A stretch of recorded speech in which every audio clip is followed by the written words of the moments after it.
who has been through a relationship or a situation where they have been hurt, betrayed, lied to, had the rug pulled out from under them unexpectedly, lack of trust becomes the natural corollary to this scenario.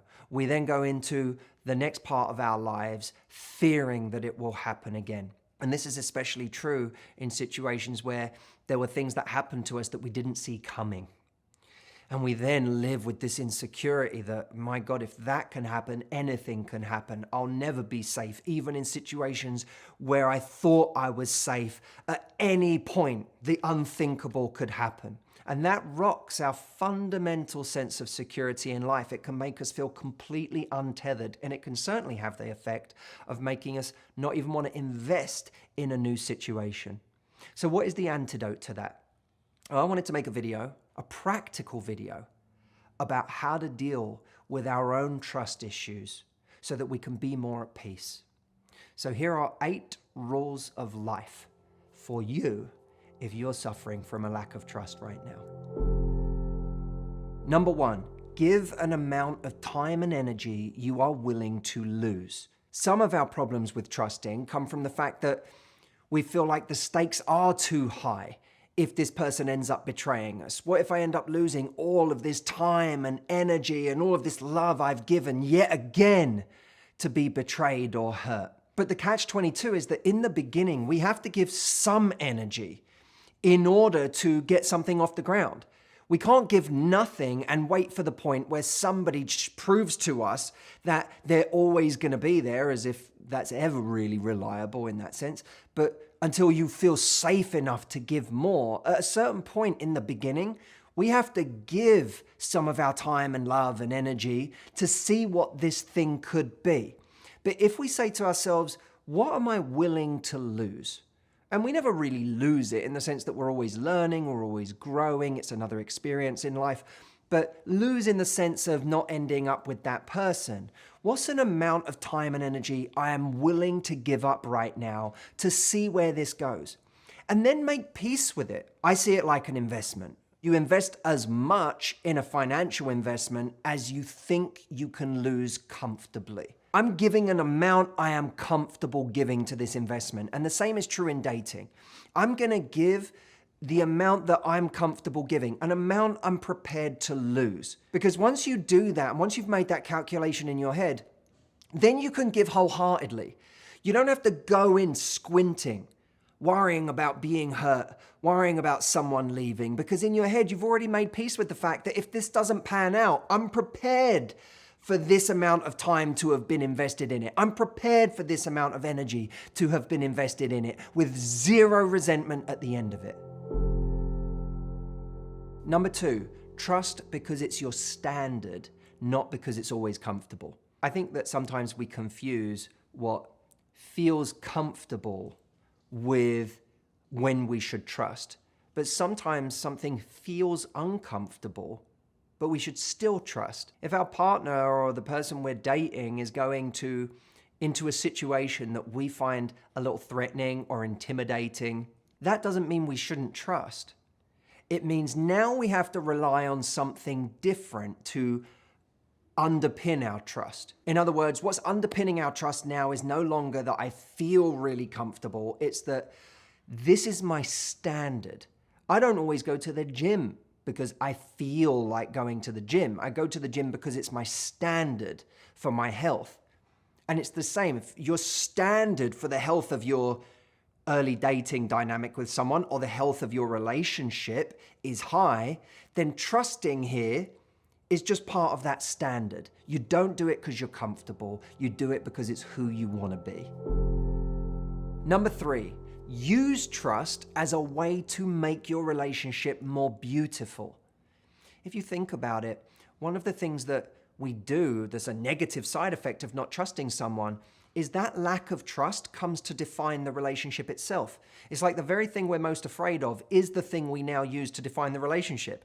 If you're worried about your partner going to some party where you think there's going to be sexy people that could be a threat, and then you say, you're not allowed to go to parties, Even if your partner would have been in that situation and not done anything wrong, you've now defined the relationship as one where you believe your partner is that person. That now becomes the story of your relationship. For any fans of the US Office series, you will remember the moment where Jim overhears, speaking to the love of his life, Pam, overhears another man on the phone at 3 a.m. when she's on a night out. And someone else who's with him at the time gets in his head and says, are you not worried about that? Are you not jealous about that? You know, she's out till late. There's another guy there, in the group. You're not worried about that? That doesn't bother you?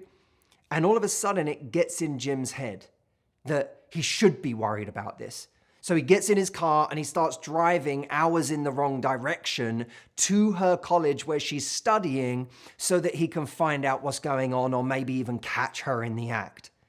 But halfway there, he catches himself.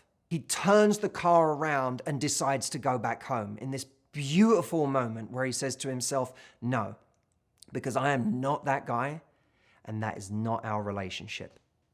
That's a moment where he decides to define the relationship by the love he has for her and by the beauty of what they have together. Now, if he's wrong, he'll find out if he's wrong at some point. But he doesn't want to jeopardize the beauty that's actually there for a demon that's in his head. Number 4, trust because the alternative is futile. If you take that example between Jim and Pam and you let it play out in the scenario where he does actually go to the college to meet her and to find out what's going on, let's play out that scenario. How does it go? He gets there. Maybe she's doing something underhanded, maybe she's not. But what if she's not? She then says to him, what are you doing here? You came all of this way because you don't think I'm telling the truth to you, or you think that our relationship is one where I would do that to you? He's now done some damage to the relationship and ironically to the trust in the other direction, right? She now doesn't necessarily trust that he trusts her, and then he drives home. By the way, is he there with her the next night or the night after that or the night after that to police her behavior? No. So even if the goal was to go and monitor something, he's now back in a situation where he can't monitor it. The idea of monitoring someone to that extent is futile anyway. Number 5, trust because letting go is sexy. When we can let go, when our partner is going out this evening with his or her friends and we can say, babe, have the best time. I'm so excited that you're getting time with your friends. Have an amazing time tonight. That, in that moment, shows you to be so confident, shows you to be not just confident, by the way, because sometimes confidence is important and it's an extremely attractive quality. But what's also really attractive is the compassionate side of this. That I'm not making you going and having a good time with your friends about me. I'm showing compassion and love towards you and being generous with my energy. That even though I might have a little FOMO, even though maybe I wish I was there, even though maybe there's a part of me that's uncomfortable. What matters most to me is that you have a wonderful time because I care about you. Number 6, don't let your demons define your boundaries. Let your boundaries be defined by your logic. When we have trust issues, we tend to think in very black and white terms. We think that there might be danger in a certain area. So we take that entire area and we say to the person, that's off limits. Let's say it's your partner hanging out with a person of the opposite sex. In your mind, there's some danger there, right? Your demons there suddenly start screaming, danger. But in essence, the real nuanced truth of what you're worried about is, what if they're in this situation and the person I'm with happens to find this other person attractive, and this other person finds my person attractive, and now there's some undercurrent of flirtation. There's something going on there, some unspoken energy that the two of them are feeding off of that ultimately is disrespectful of my relationship with my person. That ultimately is a is a betrayal of what we have and of me. That's the part we're afraid of. It's nuanced. So the rule that we've created is one that is incredibly stifling, one that makes the person we're with feel boxed in and can lead them to catastrophic thinking about the relationship. Now they're thinking to themselves, so because of this relationship, I now can never go and be in the same room or do anything with a member of the opposite sex. What does that mean for my life? Now what happens is this person starts assessing the relationship through that lens. And it's not actually a lens that's fair to you, because the truth is the more loving part of you realizes that this is a nuanced issue. Your demons don't. Your demons will define a radius for your boundaries that is completely unrealistic and stifling for your partner and doesn't come from a loving place. A key thing to do with yourself here is ask, what part of this situation am I actually uncomfortable with? When it really comes down to it, we have to get honest with ourselves. Well, I'm uncomfortable if these two people have had a romantic relationship in the past. Okay, then we talk about that. Or I'm uncomfortable if my partner is giving an energy to this person that they wouldn't give if I was in the room. Okay, great. That's a conversation to have with your partner. But these are all interesting things to communicate. And the way that your partner reacts to these kinds of things will tell you a lot about the strength of your relationship. Do they have a loving, compassionate response? Do they have an incredibly grounded and reassuring response where they understand what you feel and also contribute to healing that part of you that is scared of that? Or do they agitate it and make it worse? You learn about your relationship through that kind of communication, but you don't learn a lot when it's binary. You can't do this. There is no circumstance in which this is okay. At that point, the communication breaks down and it begins to erode the relationship's future. Number 7, trust not that someone will never hurt you, but that you'll be fine even if they do. In any relationship, we know that there is the possibility of someone, if not outright betraying us, at least deciding they don't want to be there anymore. And sometimes we don't get any notice for that. Some of the most devastating breakups are the ones we don't see coming. And those are the ones that really mess with our sense of security for the future.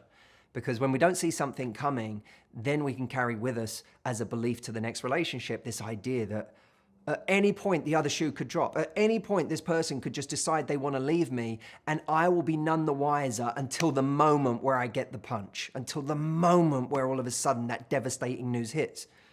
And that could be genuinely terrifying.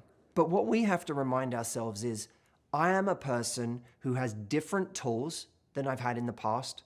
I've survived it in the past, which means I can survive it again.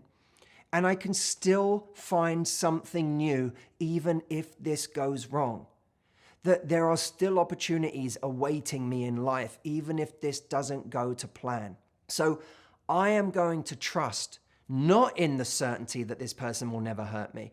And by the way, we obviously want to make sure that we are giving love and investment and time to someone who has a good track record. But even in a situation where someone has shown us all the right signs, there's always the possibility that something could go wrong. So trying to root our certainty in the idea that nothing will ever go wrong is something that our brain logically knows is shaky ground. The certainty can, however, come from knowing that no matter what happens, you are a strong and capable human being who has weathered storms in the past and is more than capable, in fact, more capable than you've been in the past at weathering them again. And lastly, number 8, if you find someone you deem worthy of giving your trust to, love them so beautifully that if they break your trust, the loss will be greater on their side, because you walk away with the most loving person that relationship had in it, yourself.